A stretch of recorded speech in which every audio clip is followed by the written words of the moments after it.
Hello everyone, how are you? I hope you are doing well.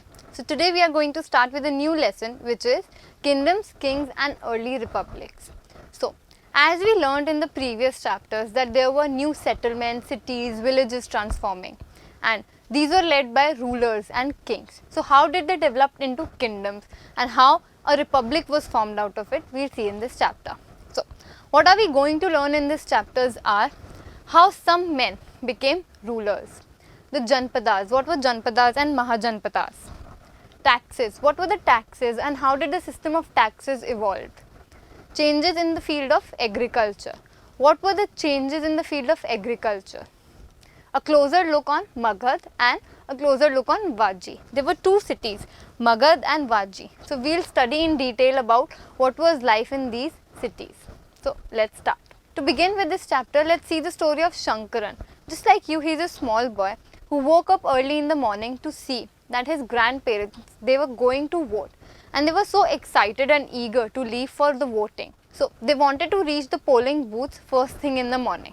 He wondered impatiently, why are they so excited about voting? So he asked his grandfather about it. He politely and impatiently replied that today we can choose our own rulers. We can choose our own rulers today. What was it like and how were the rulers appointed in the ancient India? Today we have a government and a democratic form of governance where we choose our own leaders who can rule and make policy decisions. But what was it like in the early times? Let's see. In the early times, how some men became ruler. There were a handful of people who became rulers. So who was it who decided that these are the people who are going to rule, who are going to be king and who are going to do everything in the city, make decisions, take policy matters in their hand, etc. So in today's time we have voting and elections. It is a recent phenomenon which is being followed in the countries along the globe. But what was it like in the early era? How did men become rulers in the past? So there were rajas or rulers who were chosen by the Jana. Now the question arises, who were Jana? Jana are the people living in his kingdom, in a city. So for example, if there is a city, if there is a kingdom, there were Jan in it, the people of the kingdom, isn't it? So they used to appoint one head, one ruler or one raja who used to become king. He was responsible for supervising the construction and infrastructure development, to make policies, to make the lives of these people better. So around 3000 years ago, things started to change. The changes took, and in a way the rajas were chosen. So some men now became recognized as rajas by performing very big sacrifices.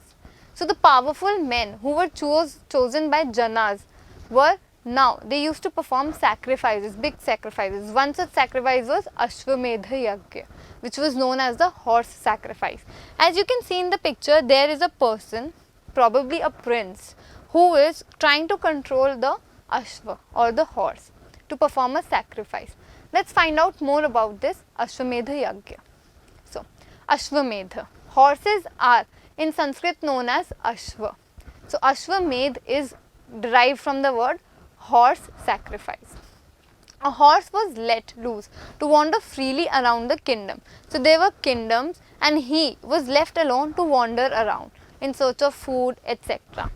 And it was guarded by the Raja's men. If the horse wandered in a kingdom of other Rajas and the Raja stopped it, there would be a battle or a war between the two Rajas, and whoever won got that kingdom, and then the horse was later on again repeat. So the horse was again left to freely wander.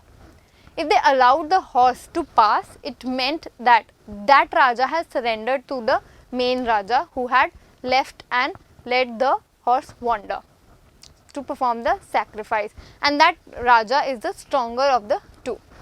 These Rajas were then invited to the sacrifice. So after this Ashwamedha Yagya was completed, there were sacrifices from the Raja. So these Rajas or these rulers who have already surrendered and agreed to be a part of that kingdom, they were invited to these sacrifices, which were performed by specially trained priests. So it was not like that any priest could do and perform these sacrifices. There were specific priests who were dedicated and devoted to the life of the court, and they were rewarded by gifts for it.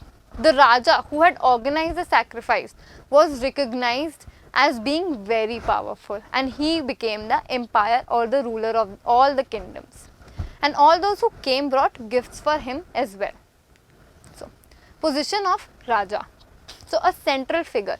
Raja was a central figure. For example, in today's time of governance, there are chief ministers who act as a central body for the state government. And then there are prime ministers who act as a central body, central figure for the union government. Isn't it? He was often had a special seat in the court, in the palace where the Raja used to sit, where there were assemblies. He had a special seat or a throne, or it was usually made from tiger skin, marking the courage and pride of that Raja. His charioteer. You know what is a charioteer? There are chariots, right? Charioteer is a person who used to drive the chariot. So, he was his companion in wars and in expeditions and in the field. So, whatever he witnessed in these fields, he used to chant stories for the glory of his Raja. His relatives, especially wives and sons, had to perform a minor sacrifices and rituals on day-to-day basis, and especially during this Ashwamedha Yagya. The other Rajas who were simply spectators of that Ashwamedha Yagya, who had to sit and watch the performance of the sacrifice. So there were Rajas who were invited from other kingdoms. They used to sit as spectators and audience, and they just observed what was happening. Priests performed the rituals, including the sprinkling of sacred water on the king. It would have been from river Ganga perhaps. The ordinary people such as Vaishya, they brought gifts and they were also allowed to observe the sacrifice. Whereas the Shudras, they were not allowed to be part of those sacrifices and rituals. They were excluded from them.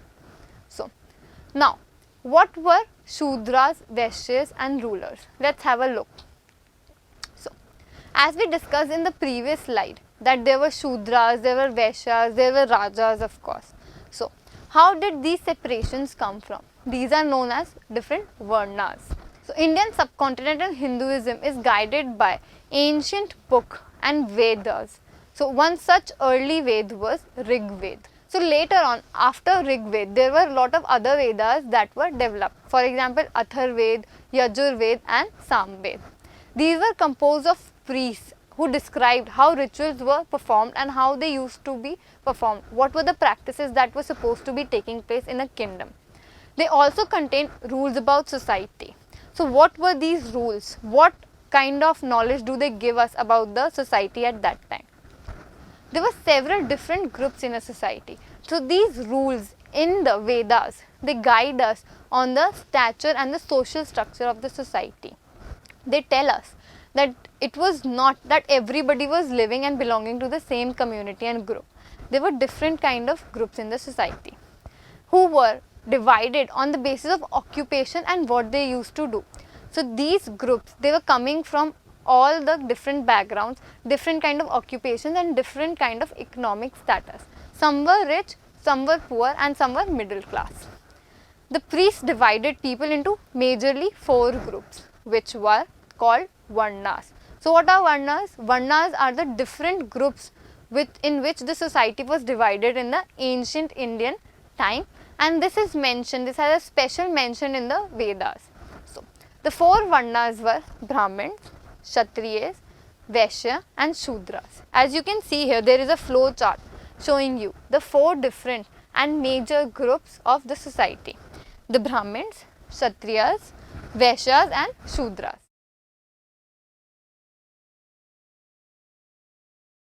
We have Kshatriyas and etc. So, what were Brahmins like in the early era?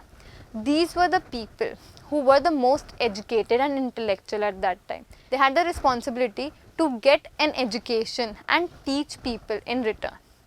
So, they studied from Vedas, gathered knowledge, performed sacrifices and received gifts from Rajas and other rulers. Then, the second was the Kshatriyas. So, they were expected to fight battles and protect people. So, the Kshatriyas, it is a warrior class Kshatriyas are known as the warrior class. They were the warriors and the protectors of the society. So mainly all the kings, rulers, emperors, they belong to the Kshatriya Varna of the society. They fought battles, wars, and they protected people, Brahmins, Shudras, Vaishyas, etc. Then comes the Vaishyas. They are the traders, the merchants, the businessmen. So they were expected to be farmers, herders, traders, and merchants who were involved in the activity of exchange of goods and commodities. Both the Kshatriyas and Vaishyas were allowed to perform sacrifices. Now came the Shudras. So the Shudras, they were the servants or the serving class. They used to serve other members and other classes.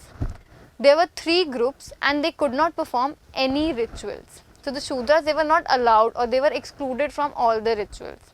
They were the serving class, as in they used to serve the kings, the Kshatriyas, the Brahmins and the Vaishyas. Often women were also considered in the Shudra Varna. Both women and Shudras, they were not allowed to study the Vedas. The priests also said that these groups were decided on the basis of birth. So it was not only the occupation. For example, if your father belonged to Kshatriya, you will be born a Kshatriya, and your coming generations will also belong to the same Varna. And it was the same for all the other 3 Varnas as well. So there were also the last and the least ranked people who were known as the Untouchables. I am sure you must have heard about this in your history books in the previous classes as well. Who were the Untouchables? Untouchables included craftsmen such as blacksmith, goldsmith, weavers, etc. Hunters and gatherers. People who helped perform burials and cremations. So the cremators who worked in cemeteries and graveyards, they were also in the Untouchables. Now, by the name itself, untouchable suggests somebody who could not be touched in that time. The priest said that contact with these people and groups were polluting in nature. So if you could touch an untouchable, it was considered very bad in the early ancient times. Many people did not accept this system by the priests. There were so many differences on the basis of the social stature, economic class, background, etc. These Varnas laid down the Brahmins were not readily accepted in the society. Why was that? Let's find out the reasons in detail. Some kings thought that they were superior to the others. There was a superiority complex among the kings and rajas to the priests. So, the priests who were coming at the top class of the social stature, the Varnas, they were not accepted by the Kshatriyas. They thought that we are the rulers, we are the rajas, the most powerful in the kingdom. So, we are supposed to be at the top. So, others thought that birth was not the accurate system to match a Varna with somebody, deciding which Varna people should be born in and which Varna they belong to. Some people felt that there should be no differences and bias on the basis of the occupation or the work that they used to do, because every work is worth it and valued. Others felt that everybody should be able to perform rituals. So rituals, they used to belong to Brahmins, Vaishyas and Kshatriyas, not the Shudras. Not everybody accepted that because it comes from a part of the devotion to the Lord. So it was not accepted that the Shudras were excluded from these sacrifices and rituals. Others condemned the practice of untouchability. Even in today's time, untouchability is a very, very, very bad practice and we should not practice it. Similar to that notion, the early people did not accept the untouchability. Now, what happened in the northeast part of the Indian subcontinent?